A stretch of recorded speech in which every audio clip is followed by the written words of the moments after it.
कृषि कानूनों के खिलाफ किसान आंदोलन का आज 61वां दिन है। दिल्ली में गणतंत्र दिवस पर पहली बार किसान ट्रैक्टर परेड निकालेंगे, क्योंकि कई दौर की चर्चा के बाद दिल्ली पुलिस ने किसानों को परेड की परमिशन दे दी है। हालांकि परेड के रूट को लेकर अभी भी सस्पेंस बना हुआ है। इस पर पुलिस और किसानों के अलग अलग दावे हैं। दिल्ली के पुलिस कमिश्नर SN श्रीवास्तव ने सोमवार को कहा कि किसान नेताओं से बातचीत के बाद ट्रैक्टर रैली के 3 रूट पर सहमति बनी है। हमने रूट का दौरा भी किया है।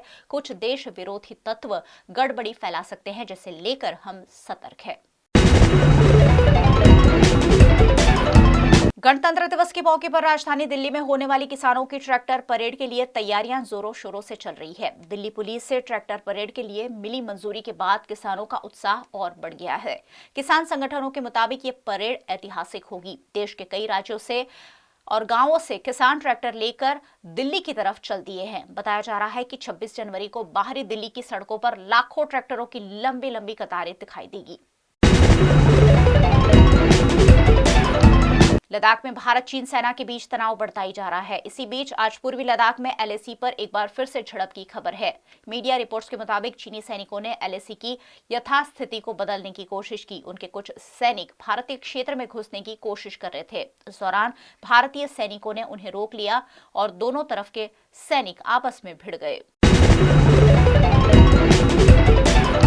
गणतंत्र दिवस से ठीक एक दिन पहले पीएम नरेंद्र मोदी ने आज कोरोना वायरस महामारी के कारण वीडियो कॉन्फ्रेंसिंग के जरिए प्रधानमंत्री राष्ट्रीय बाल पुरस्कार से सम्मानित बच्चों के साथ संवाद किया। पुरस्कार विजेता इस वर्ष गणतंत्र दिवस के परेड में शामिल नहीं हो पाएंगे। इस अवसर पर केंद्रीय महिला और बाल विकास मंत्री स्मृति ईरानी भी मौजूद रही। बच्चों से संवाद करते हुए पीएम नरेंद्र मोदी ने कहा, आपको इस सफलता की खुशी में खो नहीं जाना है। जब आप यहाँ से जाएंगे तो लोग आपकी खूब तारीफ करेंगे, लेकिन आपको ध्यान रखना है कि ये तारीफ आपके कर्म के कारण है। तारीफ में भटककर यदि आप रुक गए तो ये तारीफ आपके लिए बाधा बन सकती है। पादरा में लव जिहाद मामले। पादरा हिंदू एकता संगठन द्वारा मामलतदार को आवेदन दिया गया। 3 दिन पहले पादरा में एक हिंदू युवती को विधर्मी युवक द्वारा भगाए ले जाने का मामला सामने आया था, जिसका विरोध करते हुए मध्य प्रदेश की तर्ज पर गुजरात में भी लव जिहाद मामले कड़ा कानून बनाए जाने की मांग की गई। पादरा नगर नागरिक सहकारी बैंक के चुनाव में जागरूक युवाओं द्वारा नामांकन भरने के आखिरी दिन उम्मीदवारी दर्ज कराई गई। बैंक में पिछले चुनाव में सभी डायरेक्टर निर्विरोध चुने जाते थे, लेकिन इस वर्ष जागरूक युवाओं द्वारा पादरा नागरिक बैंक के चुनाव में उम्मीदवारी की गई है। ऐसे में ये चुनाव निर्विरोध नहीं होने की संभावनाएं बढ़ गई है।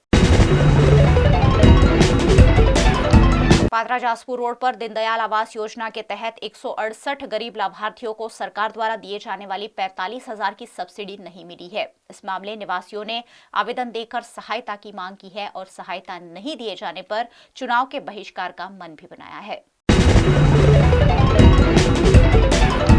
भाजपा बड़ोदरा जिला संगठन में उपाध्यक्ष और करजन नगर प्रभारी के रूप में चांदोद की निवासी वनीता पंड्या और डभोई तालुका मंत्री पद पर सुरेश जोशी की नियुक्ति हुई है, जिसके चलते चांदोद समस्त ब्रह्म समाज द्वारा नगर के संस्कार धाम में दोनों पदाधिकारियों का सम्मान समारोह आयोजित किया गया। दोनों पदाधिकारियों को शॉल ओढ़ाकर पुष्पगुच्छ देकर उन्हें ब्रह्म समाज की दिक्कतों और जरूरतों से भी अवगत कराया गया।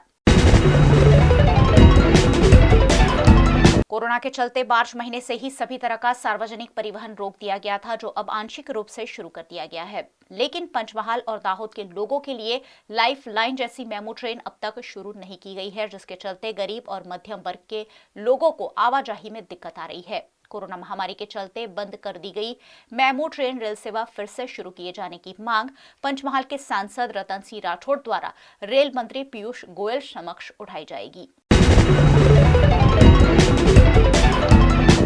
न्यू VIP रोड पर प्राणायाम हॉस्पिटल निकट नीलनंदन अपार्टमेंट के पीछे शराब की कटिंग हो रही थी, जिसकी जानकारी मिलते ही हरणी पुलिस ने छापेमारी कर 3 लोगों को गिरफ्तार कर लिया। ये शराब नामचीन बुटलेगर किरण कहार ने मंगाई होने की जानकारी मिली है। पुलिस ने 3 कार, शराब का जत्था और मोबाइल मिलाकर 20,30,000 रुपयों का मुद्दामाल जब्त किया है।